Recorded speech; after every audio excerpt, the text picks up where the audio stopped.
Hello दोस्तों, आप सभी को देहाती स्टडी पॉइंट में स्वागत है। दोस्तों, आज हम आप लोगों के लिए फिर से डीलेड एग्ज़ाम के लिए सोशल साइंस का महत्वपूर्ण क्वेश्चन को लेके आए हैं। तो उम्मीद करते हैं आप लोग वीडियो को शुरू से लेकर अंत तक देखिएगा। तो चलिए दोस्त, वीडियो क्या करते हैं, शुरू करते हैं। तो देखिए, पहला नंबर क्वेश्चन क्या कह रहा है यहाँ पे कि भारत की राष्ट्रीय आय का मुख्य स्रोत क्या है। यानी भारत की राष्ट्रीय आय का मुख्य स्रोत क्या है यहाँ पे। तो ऑप्शन ए में दिया है उद्योग, ऑप्शन बी जो दिया है कृषि, और ऑप्शन सी जो दिया है वानिकी, और ऑप्शन जो डी जो दिया है ना वह दिया है इनमें से कोई नहीं। तो याद रखिएगा, इसका राइट आंसर क्या हो जाएगा, कृषि हो जाएगा। यानी कृषि कार्य से ही, समझ गए ना, कृषि कार्य के माध्यम से ही भारत में जो है ना राष्ट्रीय आय क्या है, अधिक है। और कृषि कार्य को क्या कहा जाता है, भारतीय अर्थव्यवस्था का आधार कहा जाता है। तो याद रखिएगा, ठीक। चलिए, दूसरा नंबर क्वेश्चन क्या कह रहा है कि सबसे लंबी तटीय रेखा वाला राज्य है। सबसे लंबी तटीय रेखा वाला राज्य है। तो याद रखिएगा, यहाँ पे भारत का पूछा जा रहा है, समझ गए ना जी, कि भारत में कौन ऐसा राज्य है जिसका तटीय रेखा क्या है, सबसे लंबा है। तो इसका हो जाएगा ऑप्शन ए, यानी गुजरात का जो है ना तटीय रेखा क्या है, लंबा है, ठीक। चलिए आगे बढ़ते हैं। तीसरा नंबर क्वेश्चन कह रहा है कि एफिल टावर कहाँ है। एफिल टावर कहाँ है। ऑप्शन ए में दिया है न्यूयॉर्क दिया है, ऑप्शन बी जो दिया है लंदन में, और ऑप्शन सी दिया है पेरिस में, और ऑप्शन डी जो दिया है आपका इनमें से कोई नहीं। तो इसका जो राइट जो आंसर हो जाएगा वो हो जाएगा पेरिस। पेरिस में क्या है, एफिल टावर है, ठीक।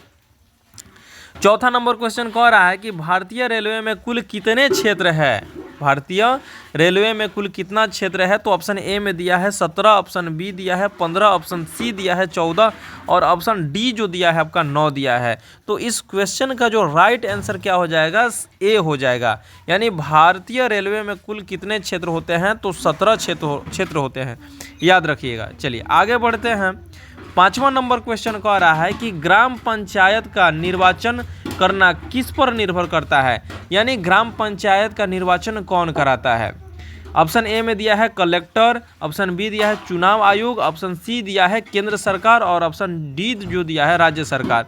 तो बहुत सारे बच्चे क्या होते हैं, कंफ्यूज हो जाते हैं और क्या करते हैं, चुनाव आयोग पर क्या करते हैं, टिक लगा के चले जाते हैं, जिसके कारण क्या होता है, उन लोगों का आंसर क्या होता है, गलती हो जाता है। तो ऐसा क्या करना है दोस्तों, नहीं करना है। इसका जो राइट जो आंसर हो जाएगा ना, डी हो जाएगा। यानी ग्राम पंचायत का जो चुनाव है ना वो राज्य सरकार कराता है, ठीक है।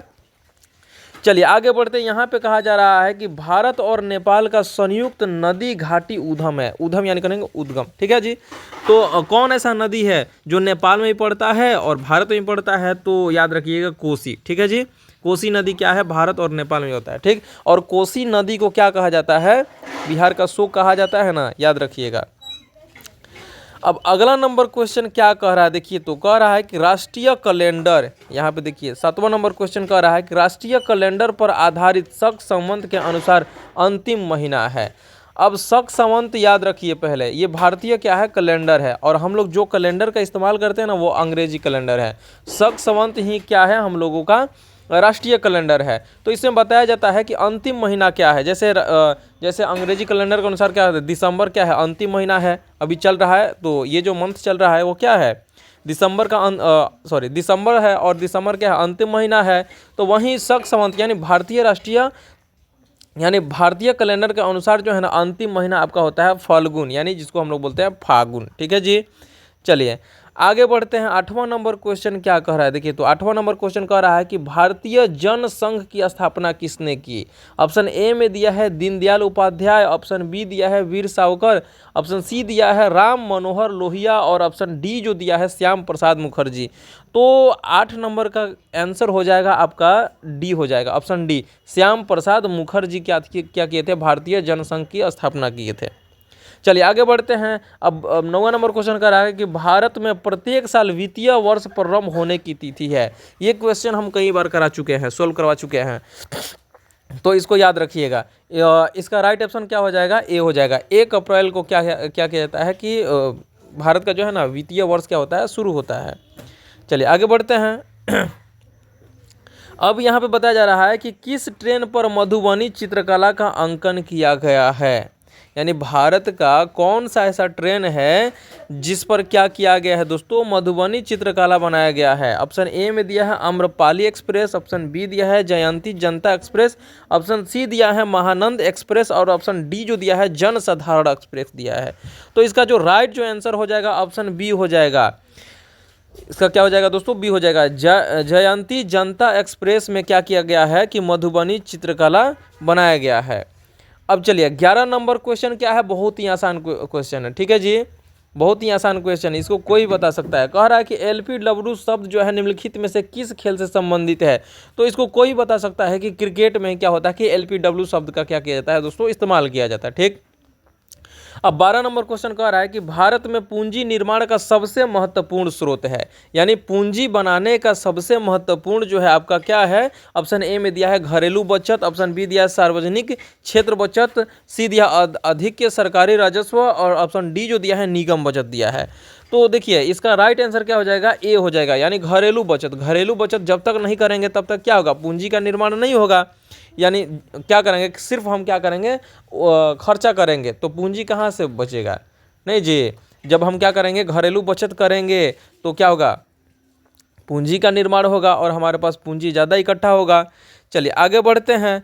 अगला नंबर क्वेश्चन कह रहा है यहाँ पे देखिए, तो कह रहा है कि शिवाजी के साम्राज्य की राजधानी कहाँ थी। और ये जो शिवाजी बताया जा रहा है ये मराठा साम्राज्य के क्या थे, संस्थापक थे, ठीक है जी, मराठा साम्राज्य के क्या थे, संस्थापक थे। तो वहीं कहा जा रहा है कि शिवाजी महाराज जो है ना अपनी साम्राज्य की राजधानी कहाँ बनाए थे, अमरावती, कनौज, मथुरा, पेशावर। तो इसका जो राइट जो आंसर हो जाएगा ऑप्शन हो जाएगा डी, जो अभी हम लोग रायगढ़ कहते हैं, तो उस समय पेशावर था, ठीक है जी। चलिए आगे बढ़ते हैं, आगे बढ़ते हैं। तो यहाँ पे 14 नंबर क्वेश्चन कर रहा है कि पंजाब केसरी का खिताब किसे दिया गया था, खिताब कहा जा रहा है, ठीक है। तो पंजाब केसरी का जो खिताब है ना वह लाला लाजपत राय को क्या किया गया था दोस्तों, दिया गया था। अब 15वां नंबर क्वेश्चन कर रहा है कि कागज का आविष्कार सबसे पहले किस देश ने किया, कागज का आविष्कार सबसे पहले किस देश ने किया। ऑप्शन ए में दिया है चीन, ऑप्शन बी दिया है जापान, ऑप्शन सी दिया है इंडिया और ऑप्शन डी जो दिया है वो दिया है अरब। तो ये जो क्वेश्चन है ना आप लोगों को पिछले वीडियो पे हम क्या किए हैं, सॉल्व करवाए हैं। तो आप लोगों से आप लोग क्या करिएगा, इस क्वेश्चन का आंसर जो है ना कमेंट बॉक्स में ज़रूर दीजिएगा। तो उम्मीद करते हैं आप लोगों को ये वीडियो पसंद आई होगी।